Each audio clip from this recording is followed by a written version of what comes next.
5 la sai, però 4 e 4 ti sentiva molto bene.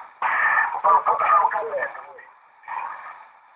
Ma te ancora, così vede se non riesce a sentire, ma è difficoltoso, la porta è difficoltoso.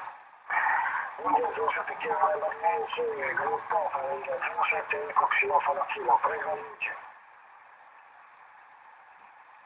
Sì, ancora ho lasciato un attimo di spazio, ma niente, dico, c'è un po' di rumorino, c'è poco, ma ce lo sento anch'io in monitor, però insomma, tutto sommato considera che sto andando con il solito sistema qui, è comunque tanto perfetto e tanti trasformatori, opto-isolatori devi mettere, insomma, tra l'altro c'ho anche la B-Box, quindi poco si sente, insomma, tutto qua. No, io addirittura ho lasciato un po' di spazio, ma veramente zero totale, non ascolto più niente.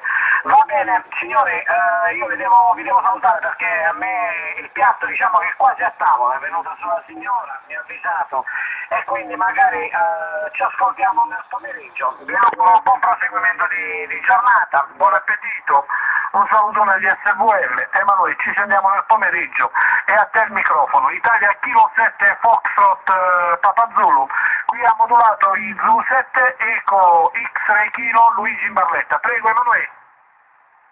Grazie Luigi, grazie. Buon pranzo, tante belle cose e la prossima volta non dire che non hai fatto niente. Ti saluto Luigi, ciao, ci risentiamo, saluto la famiglia e no, se non c'è niente da fare, senz'altro ci possiamo sentire benissimo. Avanti Nicola, in 7 kg November Yankee, India kilo 7 Francia Papazzulo.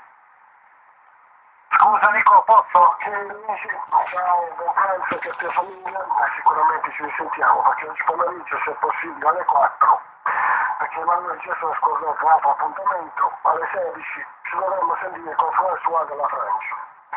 Non so se si ricordava Emanuele, iniziamo tutto apposta, quindi che alle 16 su Vendi Max ma sentire con François. Va, dimmi. Unico FPZ, Fox Papa Zulu e K7 Fox Papa Zulu, quindi a 07 kg November Yokohama Nicola. Vai Luigi. Sì Emanuele, poi ci aggiorniamo per ovvi motivi, quindi a me quel fatto che vi ho detto stamattina è tutto confermato. Va bene, d'accordo. Va bene, allora ci sentiamo, Gino, ci sentiamo, dai. Nicola, non me ne so dimenticato.